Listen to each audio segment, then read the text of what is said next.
Well, it looks like everybody's in. That was waiting in the waiting room, so we might as well get started. Thanks everyone for joining us for the first of 6 Hort Academy webinars. Steve Jones here, by the way. For those of you that don't know me, I'm a sales rep for Tessman. This morning, Carrie Larson from McHutchison is going to talk a little bit about timing and container size and how they fit into a production schedule. And just a quick note, this was a suggestion from one of our growers. So if you guys got topics you're interested in or want to learn more about, by all means, let me know. And we'll do our best to find a speaker that can give a presentation on that. Just a quick housekeeping. If you guys want to ask questions, move your mouse around at the bottom of the screen. There is a way to chat or raise your hand, and just go ahead and type those in. And then either I'll interrupt Carrie and ask the question right there, or we'll wait till the end of the presentation, kind of whichever way fits best. With that, Carrie, the floor is yours. Go ahead. Great. Well, this is my first webinar, I have to admit. I've been an attendee for hundreds of them now, but this is the first one I've given myself. So wish me luck. Container size and production is what we're going to talk about. This is going to be a real quick seminar because there's not a lot of slides that I could come up with. A lot of what I'll be talking about is what I've picked up over the last 20 some years, and some of the tips and things that I've gotten from growers, and some of the changes we've seen in the industry. So, well, your plants have come in, hooray! So what's the first thing you do when they come in? You're gonna unpack them, but probably not in the full sun. So, but you unpack them and sort them. The one thing that's really important, and it's getting more important every year, is your claims need to be made right away. Suppliers aren't waiting for us anymore. They aren't allowing us to come in late with claims, especially on damage or freezing. So make your claims right away. You've got about 2 days is all most the average suppliers giving us now for time. And always, always, always take pictures. So, all right.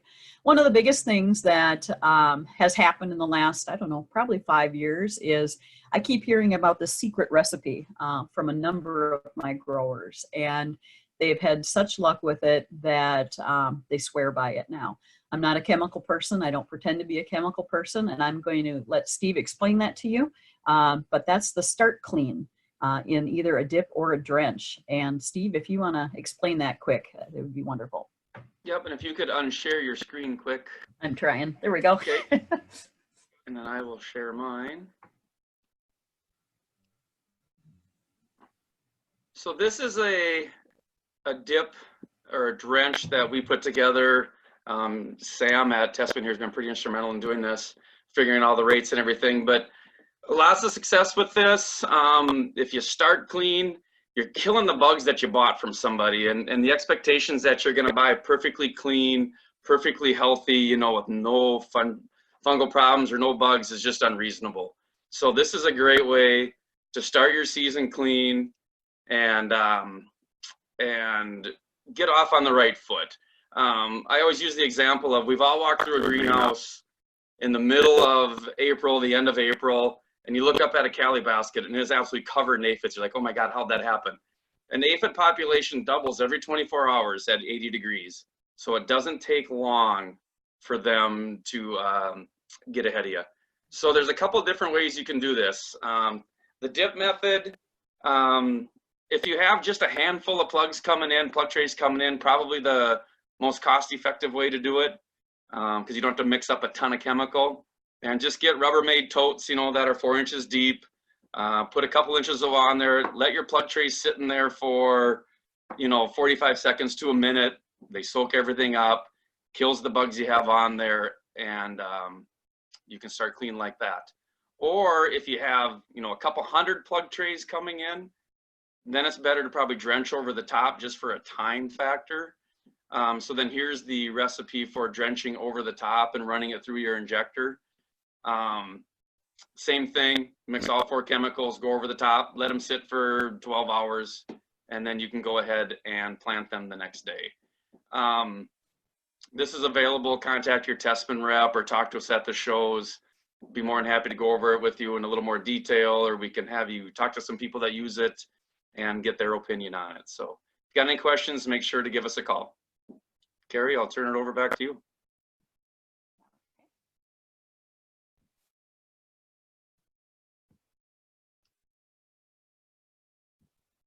Carrie, are you there? Okay. So, hey, that worked. All right. So yeah, and like I said, it's kind of been the secret recipe. It really, I have customers that absolutely swear by it. So I would recommend that you try and try to use that. So, okay, now there we go. All right. So timing wise, all right. A lot of people have asked me, okay, I've got all this stuff coming in and we've done our best in planning, you know, what should I do first? And a lot of it comes down to your slowest growing plants first. I would say get your begonias in the baskets, get your geraniums in the baskets, get your geraniums potted. And anything that is a monoculture that you can put together first would be great, and your largest container size first. Now, I do get a lot of people too that have issues with begonias if they put them in a large container. My internet is unstable. That's not good. If you want to put these in a 4-inch first when they come in as a plug, and then plant them after they've rooted to the edge of the pot or a little bit longer, that's not a bad idea, especially when it comes to begonias. Begonias, as much as we want to say they've got a uniform growth rate, they don't. And so this just saves you a little trouble in the long run.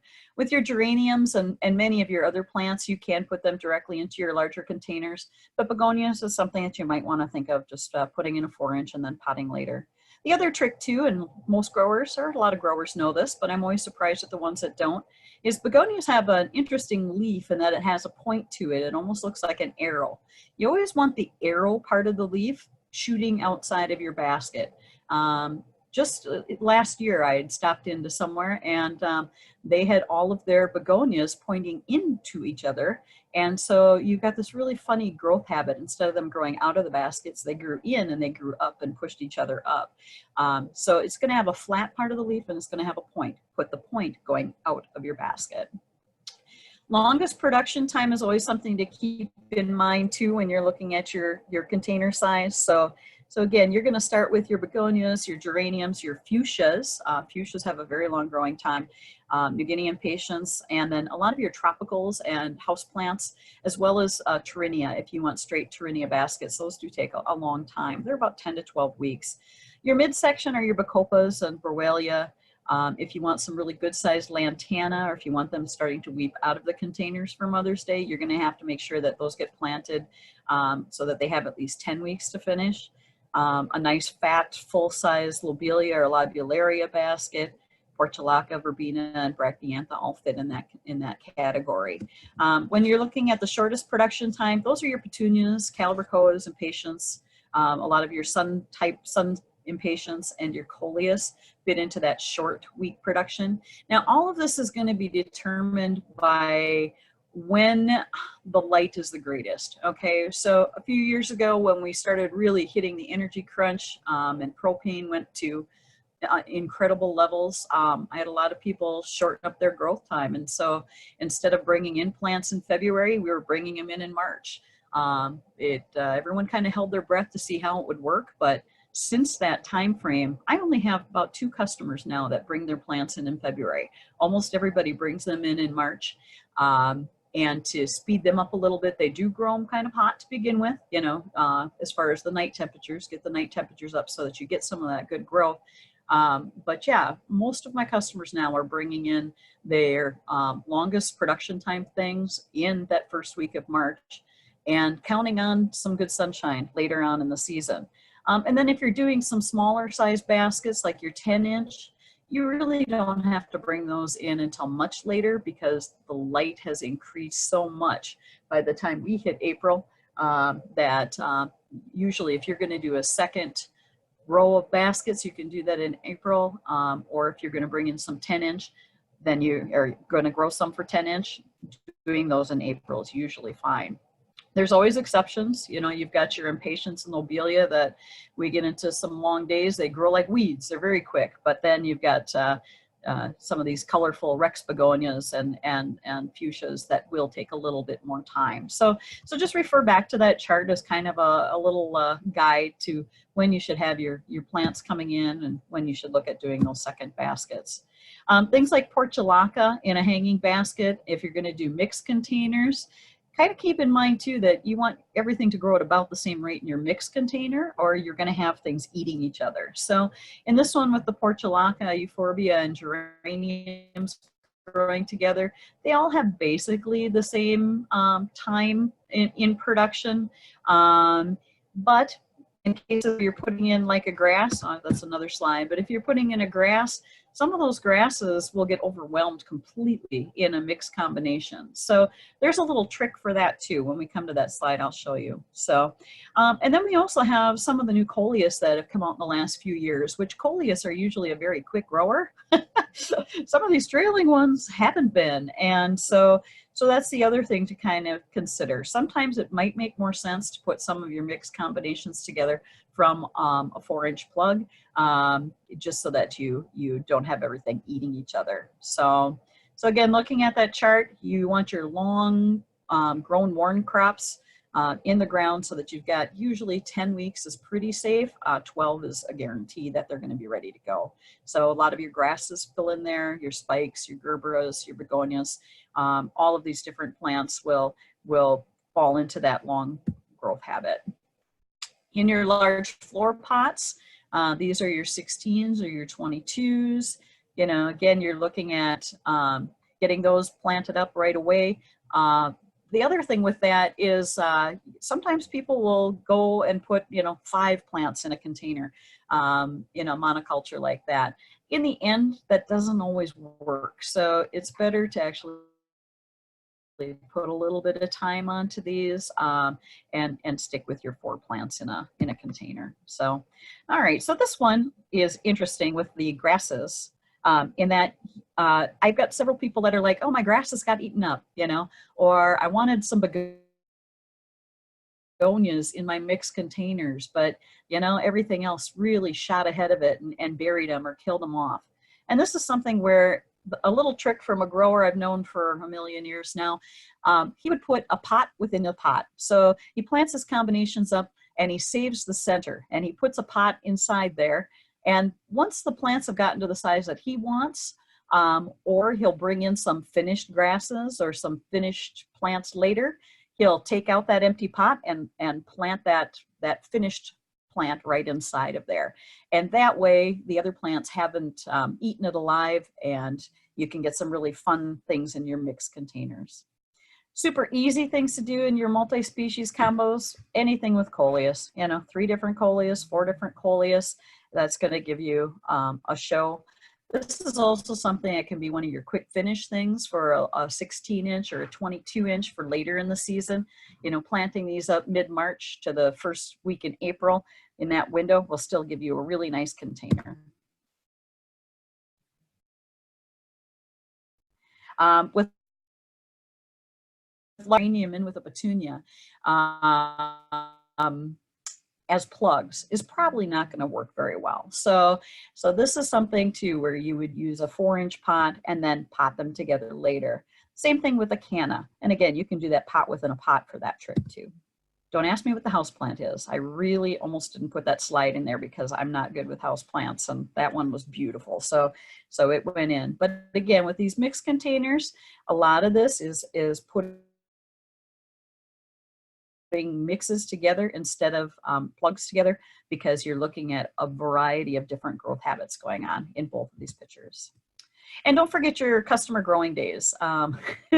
This is so much fun. This little girl is probably 10 years old now, but when we did this, you can see, they were tucking a little bit of everything in their containers. This was a 24, I believe, maybe a 22-inch pot with the begonias and everything else. Sometimes when you have your growing days, people aren't always knowledgeable enough to know what not to put in that container. And this is something where if you're doing a growing day, it's a good idea to have some of that grown as 4-inch already someplace that people can tuck in there so that those plants have a better chance. All right. And then for your 10-inch, 10-inch can have a very rapid finish the closer we get to spring because of the long days. I've got people that will ask me if they can do 10-inch with the confetti combos, you know, just putting one in a 10-inch. And in some cases, definitely. In other cases, you got to be a little careful with that. So using a confetti type plug, if it's a monoculture, so if it's 3 different colors caliber koa in there, they work nice as a quick finish 10-inch basket with 6 to 8 weeks left on the season. Sometimes if they're 1 per, you know, so it's a bacopa, a lobelia, and a petunia or something together, those don't fill out in a 10-inch as nice with just 1 plug, just because it looks a little bit lopsided. So when I've got a couple that'll do 2 in a container that way and just place them somewhat close together, probably 3 inches apart, so that they get a little bit better balance. So another fast finish thing, this is going to be a little bit closer to the full 8 weeks, and that's your different fibrous begonias. We're getting a lot of begonias now that have a much faster growth rate than what we've seen in the past. So for your 4.5 inch, when that comes in, same thing. Make sure that you use the cleanup or start clean so that you get some nice plants. Get them some fertilizer right away. You can see on the right we had some fertilizer issues coming in just because they had started out a little bit traumatized on their way in and needed a boost faster than we got that liquid application to them. So don't forget to feed them, even though there is a charge in the soil. When your pallet comes in or when your boxes come in, the other thing to know is plant your finest rooted first, okay? We have a lot of issues when it comes to phlox and diacia and nemesia, bacopa, euphorbia. Those are probably the top winners of that category, where when it comes in, those should be potted up in your 4.5s right away. They don't have much lasting power in the trays. Things like bacopa also fall into that category because you get some uneven drying out in your trays, but you also have the overlapping leaves, so you tend to see a lot of botrytis in it. So when you are unpacking, make sure that you get those finest rooted plants planted first. With your 8-week finish crops, we do stage quite a few things in now to different greenhouses just because we want the optimum look, and we don't want to have to be going through and trimming the plants to keep them small enough for sale. And so we'll have 2 crop times come in. The first one is your 8-week warm finish season. So that would be your angelonias and bromelias, the list that you see there. Most of those will be grown in your warm house. They'll be grown in temperatures where you've got a good 70-degree night temperature, not much cooler than that. I also put a picture of the gerbera in here just to remind me to tell you, make sure you don't plant this one too deep. You might plant it and then next thing you know, the crown is settled and after a few waterings and they don't want to bloom. And that's usually what's happened, is that plant has gotten watered in and sunk into the soil. And so the crown is now at soil or below soil level. Make sure that you plant those on an anthill, so to speak. So you want to plant those, pull them out just a little bit so that crown stays above the soil.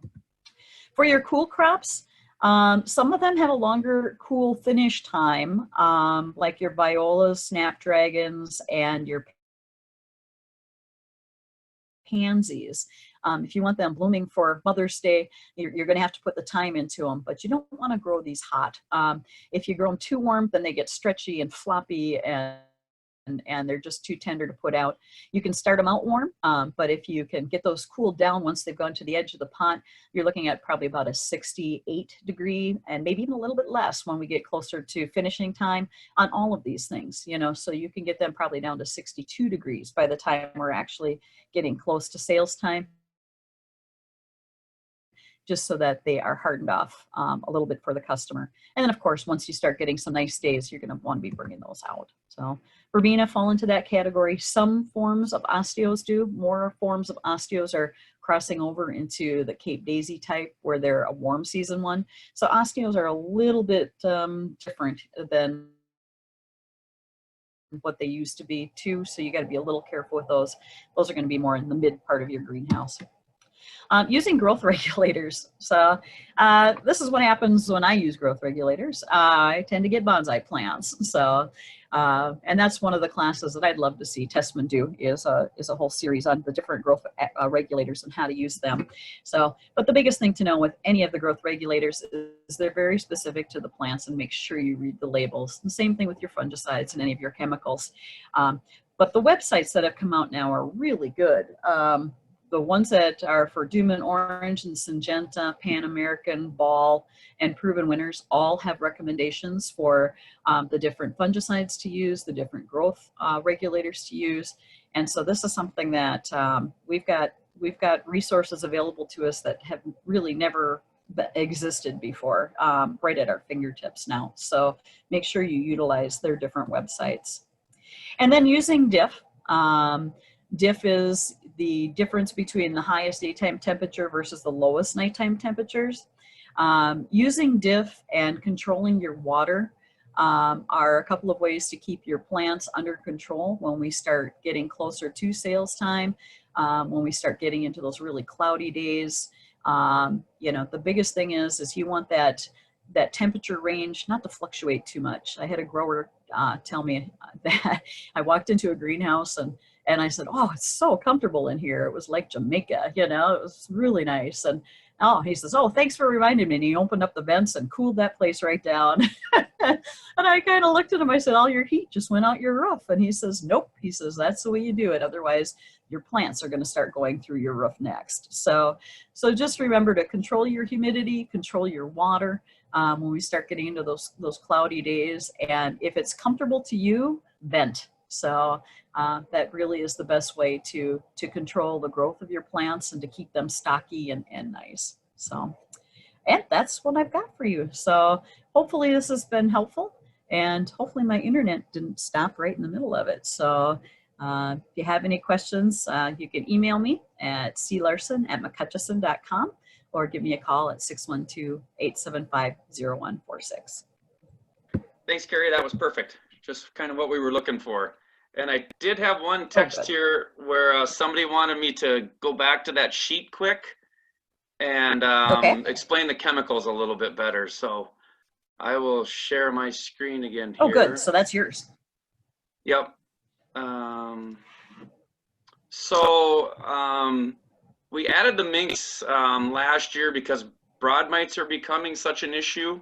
If you think that your plants turn kind of leathery, like Gerbera daisy and stuff like that, it's probably broad mite over thrip actually at that time. So we added the minks just to take care of any broad mite that come in, because once they get a hold in the greenhouse, they're very tough to get rid of. And then the Safari is the other insecticide in there, and that's in there typically for the aphids that you bought from somebody, but also it has some fungus gnat control as well. And then the two fungicides are mefenoxam, which is Subdumax, and then 3336, which is thiophanate methyl. And those are both in there for root and stem issues.